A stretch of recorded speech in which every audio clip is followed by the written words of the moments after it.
Why do you invest അല്ലെങ്കിൽ power of കോമ്പൗണ്ടിങ്ങിന്റെ കാര്യമൊക്കെ explain ചെയ്യുമ്പോൾ പല ആളുകൾക്കും മനസ്സിലാവില്ല.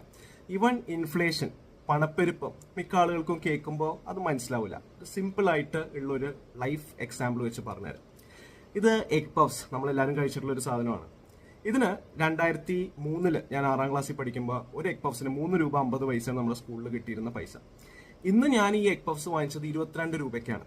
ഏകദേശം 470% രൂപ കൂടുതൽ കൊടുത്തിട്ടാണ് വാങ്ങിച്ചത്. അതായത് 21 കൊല്ലം കാലയളവിൽ ഏകദേശം ഒരു 20 രൂപ വെച്ച് കൂട്ടുകയാണെങ്കിൽ ഓരോ കൊല്ലം ഏകദേശം 22% ഇതിന് വില കൂടിയിട്ടുണ്ട്.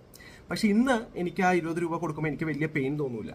ഇതേപോലെ തന്നെ ആയിരിക്കും ഒരു 20 കൊല്ലം കഴിഞ്ഞിട്ടും. അന്ന് ആ സാധനത്തിന്റെ വില നമുക്ക് കൊടുക്കുമ്പോൾ നമുക്ക് വലിയൊരു എമൗണ്ട് ആയിട്ട് തോന്നൂല. ഈ 2003 ഞാൻ ഈ 3.5 രൂപയുള്ള എഗ് പഫ്സിന് ഒരു 20 രൂപ എന്ന് കേൾക്കുമ്പോൾ നമ്മൾ ഞെട്ടിപ്പോകും. പക്ഷെ ഇന്ന് ആ ഞെട്ടലില്ല. അപ്പോൾ ഈ ഇൻഫ്ലേഷൻ ബീറ്റ് ചെയ്യണമെങ്കിൽ ഡെഫിനറ്റ്ലി നമ്മൾ ഇൻവെസ്റ്റ് ചെയ്യണം.